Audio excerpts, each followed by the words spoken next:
Welcome to the future bright coaching classes. और आज की क्लास में पहले कि आपने देखा था कि हमने पढ़ा था परसेंटेज, और परसेंटेज के कुछ खास तौर पर फॉरेस्ट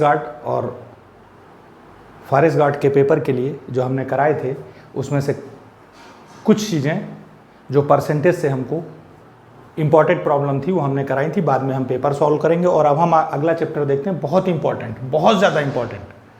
ऑलमोस्ट आप ये पक्का मान लीजिए कि ऐसा कोई एग्ज़ाम नहीं जिसमें मैथमेटिक्स हो और इस चैप्टर से एटलीस्ट 2 प्रॉब्लम्स ना आती, तो उसको देखते हैं। और ये चैप्टर है प्रॉफिट एंड लॉस। क्या है? ये है प्रॉफिट एंड लॉस। आप ध्यान से देखिए और आज कुछ देर हमारे साथ रहिए, और इसके बाद फिर आप देखना आपको प्रॉफिट लॉस बिल्कुल समझ में आ जाएगा। ठीक है? 4 चीज़ें आपको इसमें याद रखना है। एक तो इसमें होता है सीपी, कॉस्ट प्राइस, यानी इसको आप लिखेंगे क्रय मूल्य। दूसरा होता है एसपी, यानी सेलिंग प्राइस।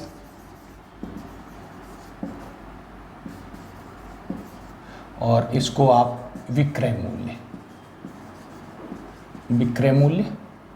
और तीसरी बात इसमें होगा या तो प्रॉफिट होगा या लॉस होगा, या तो प्रॉफिट होगा या लॉस होगा। ठीक है?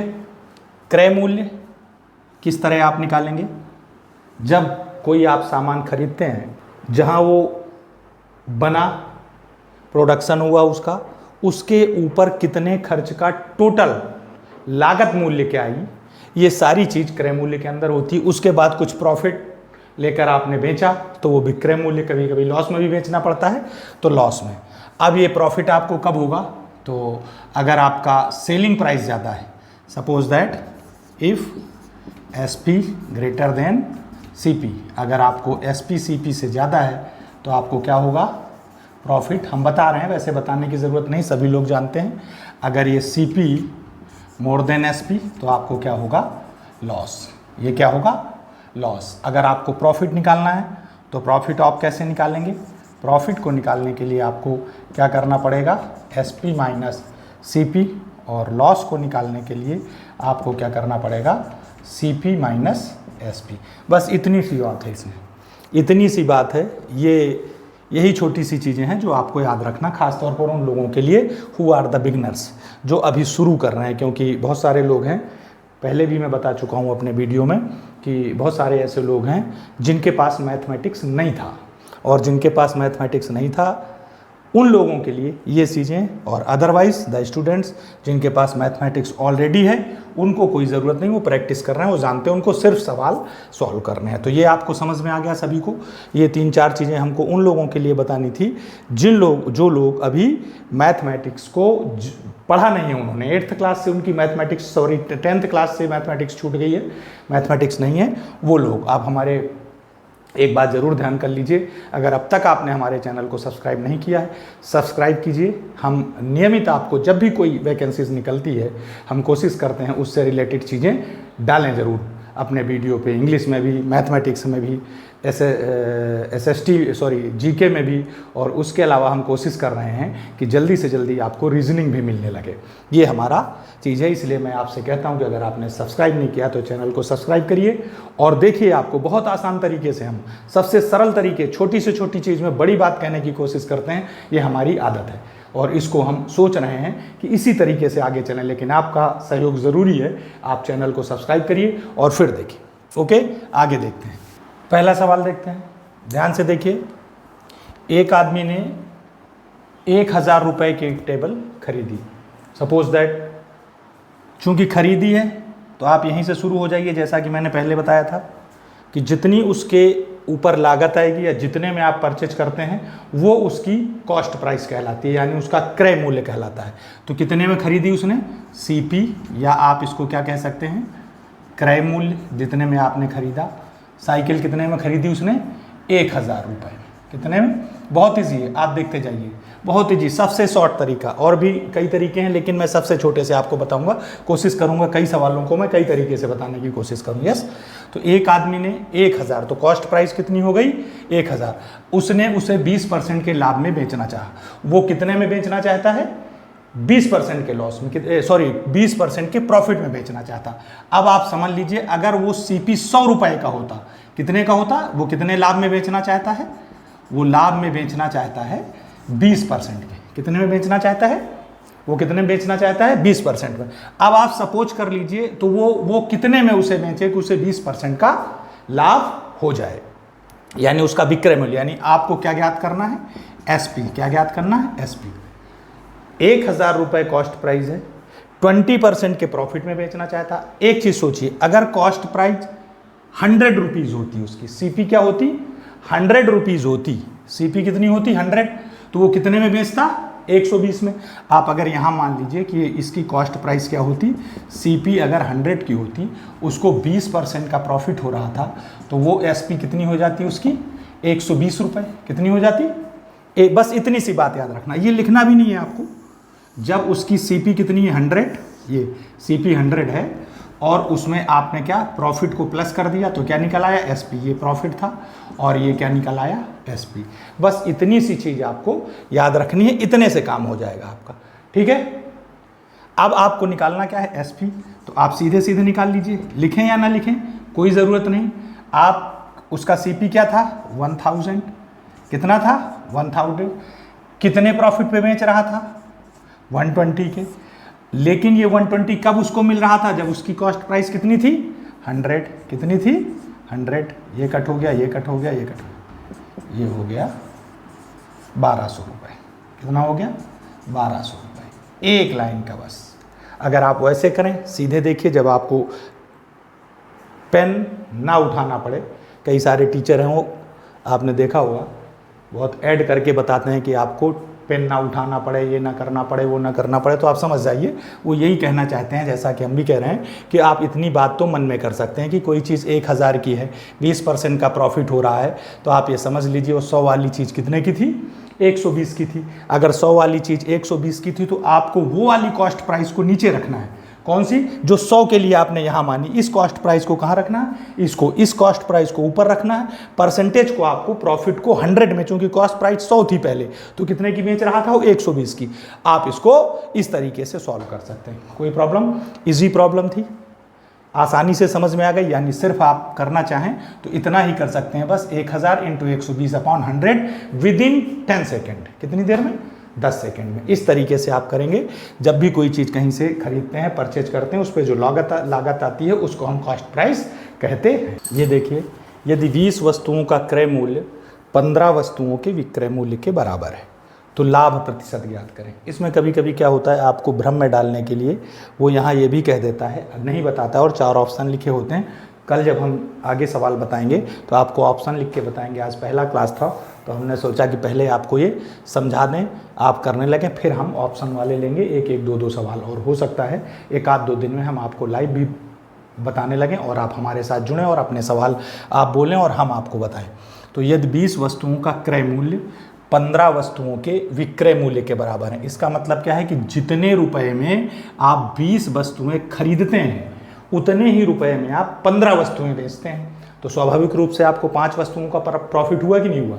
अगर मान लीजिए आपने ये 20 वस्तुएं क्या की थी, अगर आपने 20 वस्तुएं खरीदी किसी रुपए में और उतने में ही आपने, मान लीजिए थोड़ी देर के लिए अगर आपने 100 रुपए में 20 वस्तुएं खरीदी थी तो 100 में आपने कितनी बेच दी 15, तो आपके पास 5 वस्तुओं का प्रॉफिट हुआ ना। इससे पता अगर यहाँ ये भी लिखता है कि लाभ होगा कि हानि होगा, तो आपको ये अंदाज़ा लग जाना चाहिए कि जब ज़्यादा वस्तुएं मिल रही हैं अपने को कम पैसे में और कम वस्तुएं बिक रही हैं उतने ही पैसे में, तो आप समझ लीजिए कि आपको क्या होने वाला है, प्रॉफिट। अब इसको कई तरीके से लगा सकते हैं, आप अनुपात से भी लगा सकते हैं, है ना, और आप प्रतिशत के तरीके से भी लगा सकते हैं, परसेंटेज आपने पढ़ा, लेकिन आपको बिल्कुल शॉर्ट तरीके से कुछ नहीं करना है। आपको कितनी है, ये 20 वस्तुएं थी, कितने के, इनका लाभ कितनी वस्तुओं का हो रहा है, ये लाभ हो रहा है आपको 20 - 15, यानी कितना हो रहा है 5 वस्तुओं का, है ना। और छोटी क्लासेस में आपने पढ़ा होगा कि लाभ प्रतिशत बराबर होता है लाभ इंटू 100 अपॉन CP, यानी क्रय मूल्य, है ना। इसकी कोई ज़रूरत नहीं है आपको, आपने पहले ही हमने कहा था कि जिस पे आप लिखें, जिस चीज़ पे आप जितनी खरीदते हैं उसको आपको क्या करना, वो जो आपका जितने का उसकी लागत आएगी उसको आपको कहाँ रखना है, नीचे। अब लाभ कितना है, 5 इंटू 100 अपॉन क्रय मूल्य कितना था, 15, 5 से कम 5 थी 15, ये हो जाएगा 3 से आप डिवाइड करेंगे तो 33 होल 1 अपॉन 3% का प्रॉफिट इसको हो रहा है। कितना हो रहा है, इसको इतने का प्रॉफिट हो रहा है। आप अगर रेशियो से करना चाहें तो अगर आप देखें साइड में, आप ऐसे भी कर सकते हैं इसको। मान लीजिए आप इसको रेशियो से करना चाहते हैं तो ये विक्रय मूल्य क्या था इसका, ये था 20, रेशियो कितना था 15, इसको आप काट दीजिए तो ये क्या आ गया 4/3, इसमें से आप इसको माइनस कर दीजिए तो कितना आ गया 1 आ गया, कितना आ गया 1, क्रय मूल्य यही था 1 इंटू 100 अपॉन कितना हो जाएगा 3, इसको कट करेंगे तो ये भी क्या आ जाएगा 33 सही। आप अगर ऐसा करना चाहते हैं तो आप ऐसे भी कर सकते हैं, अदरवाइज़ आप वैसे कर लीजिए, दोनों चीज़ें एक ही हैं, कोई प्रॉब्लम नहीं। आप जैसा करना चाहें उससे दोनों से कर सकते हैं। हम कोशिश करेंगे आपको कि ज़्यादा से ज़्यादा तरीके से बताने की कोशिश करें। ये सवाल और देखते हैं। पहले जैसा था उसको हमने अनुपात में चेंज किया था, इसमें आपके पास अनुपात है पहले से, है ना। क्रय मूल्य विक्रय मूल्य, उसमें विक्रय मूल्य पहले था, क्रय मूल्य विक्रय मूल्य। हमने क्या कहा था, अगर क्रय मूल्य विक्रय मूल्य से कम है तो आपको हमेशा क्या होगा, प्रॉफिट होगा। अगर क्रय मूल्य विक्रय मूल्य से कम है तो आपको प्रॉफिट होगा। सीधे से आप समझ लीजिए ये क्या है, विक्रय मूल्य SP minus CP equal to क्या हो गया, ये आपको प्रॉफिट हो गया। कितना है 11 माइनस 10 इक्वल टू 1, क्या लिखेंगे 1 इंटू 100 अपॉन CP कितना है आपका 10, कितना प्रॉफिट हुआ 10% का, 3-4 सेकंड में, कितना 3-4 सेकंड। अगर आप इसको ऐसे करके देख लें तो डायरेक्ट कर लीजिए। हमने क्या कहा था कि आपने ऊपर को क्या लिखना है, आपको 11/10, एक माइनस कर दीजिए, 1 आ जाएगा, बात वही होगी, है ना। चाहे आप वैसे करके देख लीजिए, चाहे ऐसे 10% का उसको क्या होगा, ये प्रॉफिट हो रहा है। ओके, कोई प्रॉब्लम, बहुत इजी है, बहुत छोटे छोटे सवाल हैं। और शायद इस टाइप के एग्ज़ाम में जो हम जहाँ से प्रॉब्लम्स को लाते हैं, जहाँ से हम कोशिश करते हैं कि हमको मिले, उसमें ज़्यादातर इसी टाइप के सवाल हैं। कुछ और होंगे जो डिफ़िकल्ट होंगे, हम अभी और लेंगे। देखते हैं, यदि एक घड़ी को 250 रुपये में ख़रीदा, उसे 20% हानि में बेचा जाता है तो विक्रय मूल्य। फिर आप एक बार काम करिए, आप उसका क्रय मूल्य कितना मान लीजिए, पहले 100, 20% हानि में बेचा, यानी वो कितने की बिकेगी 80 की। कितने की बिकेगी 80 की। थी कितने की घड़ी आपकी 250 की। आपको SP निकालना है, इंटू 80, आपका CP कितना था 100, 25 अट्ठे 200। कितने की बेची आपने 200 रुपए की। 1 मिनट का काम है, कुछ नहीं करना। 100 रुपये आपका CP था, 20% लॉस पे बेचा, यानी आपने आपका विक्रय मूल्य कितना होगा 80। एक बात का ध्यान रखना, जब भी आपको ऐसे SP निकालना हो तो आप ध्यान रखना है कि उसका जो CP है पहले जो आपने माला था, उस CP को आपको डिनोमिनेटर के रूप में नीचे लिखना है।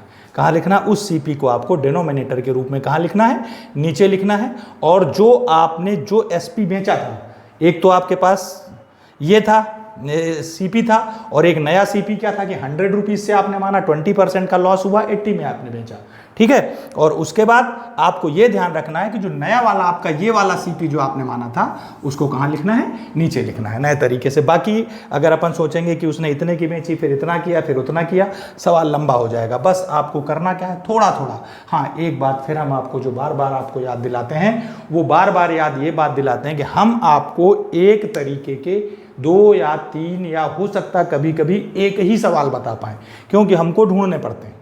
आप क्या करें, जिस बुक से पढ़ रहे हो, तो जब हम देखें कि आपको, जैसे मान लीजिए हमने कहा ये अभी इसके पहले हमने प्रॉफिट वाले बताए 2 एक सवाल, तो आपको 5-7 सवाल एटलीस्ट, मैं तो ये मानता हूँ ये ज़रूरी है कि अगर आप शुरू में भी मैथमेटिक्स कर रहे हैं तो आप कम से कम एक तरीके के 5 से 10 सवाल लगाइए। अब हमने जैसे ही लॉस वाला कहा तो आप लॉस वाले 4-5 लगाइए, क्योंकि आपको अभी जो हम बता रहे हैं या अन्य कहीं आप पढ़ते हैं तो आपको जब टीचर ये कहता है ना कि बस 3 सेकंड में समझ में आ जाएगा, बिल्कुल सही कहता है, लेकिन कब तक? जब तक आप क्लास में रहेंगे या जब तक आप वीडियो देख रहे होते हैं। इसके बाद जैसे ही आप क्लास के बाहर जाएंगे फिर आप एक साथ 15-20 प्रॉब्लम्स कर रहे होंगे तो आपके लिए दिक्कत खड़ी होगी कि किस प्रॉब्लम में किस फार्मूले को, ऐसे फार्मूले तो हम कोई लेते नहीं, या किस ट्रिक को या किस तरीके से अप्लाई करेंगे। तो जब तक आपको ये सारी बातें आपके माइंड में सेट नहीं हो जाएंगी, until these all things set in your mind, है ना, you will unable to solve any problem. तो जब तक ये सेट नहीं हो जाएंगी तब तक आप इन चीज़ों को कर नहीं सकते। इसलिए मेरा मानना है कि आप 8 से 10 सवाल ज़रूर लगाइए। आ गई बात समझ में? ये देखिए एक और सवाल देखते हैं। एक टेबल को 1144 में बेचने पर, यानी एसपी आपका कितना है? 1144। ठीक है, ये सारी प्रॉब्लम्स को हम दूसरे तरीके से अब कल या नेक्स्ट टाइम पे जब भी हम पढ़ा रहे होंगे तो आपको और भी बताएंगे जो भी अप्लाई होंगे तरीके। और पहले हम सोचते हैं आप एक तरीके से कोशिश करिए, जहाँ भी आपको बड़ा लगे सवाल कि सर बड़ा हो गया, आप कमेंट्स करके ज़रूर हमको बताइए, हम दूसरे तरीके को अप्लाई करेंगे। वैसे हम ये सोचते हैं कि आपको वो तरीका अप्लाई करें जो ज़्यादातर बुक्स में दिया है, टीचर जो पढ़ा रहे हैं, हम सब लोग पढ़ा रहे हैं, उसका करें। अगर लेकिन आपको फिर भी लगता है कि नहीं सर ये बड़ा हो गया, वैसे हम कोशिश करते हैं कि 2 स्टेप या 3 स्टेप से ज़्यादा कोई सवाल ना हो, लेकिन अगर ज़्यादा हो रहा है तो आप हमें कमेंट ज़रूर करिए कि सर बड़ा हो गया, समझ में नहीं आया, हम डेफिनेटली दूसरा बताएंगे। अगर हम 2-2, 3-3 तरीके एक साथ करेंगे तो फिर आपको समझने में प्रॉब्लम होगी। वैसे मैं कोशिश करता हूँ कि जो छोटे से छोटे तरीके हैं वो दोनों तरीके हम आपको वो ट्रिक्स दोनों बताने की कोशिश करें। एसपी कितना है? 1144 पूछा गया है, क्रय मूल्य 30% के लाभ पर बेचा गया है। इस 1144 में 30% लाभ जुड़ा हुआ है। इसका मतलब क्या हुआ कि ये पहले अगर सीपी उसका कितना था 100 रुपीज़, तो बेचा कितने का गया? वो 130 का। कितने का बेचा गया? 130 को। अब ये जब भी आपको ये चीज़ करनी हो तो आप हमेशा याद रखिए, आप उस सीपी को, जो नया एसपी आया उसको कहाँ ले जाएंगे आप? नीचे। यानी सीपी आपको निकालना है, लिखने की कोई ज़रूरत नहीं। पहले वाला एसपी कितना था? 1144। आपको ये 100 है ना, और सीपी कितना आपने 100, तो बिका कितने का था वो? 130 का। ये कट कर दिया, ये कट कर दिया,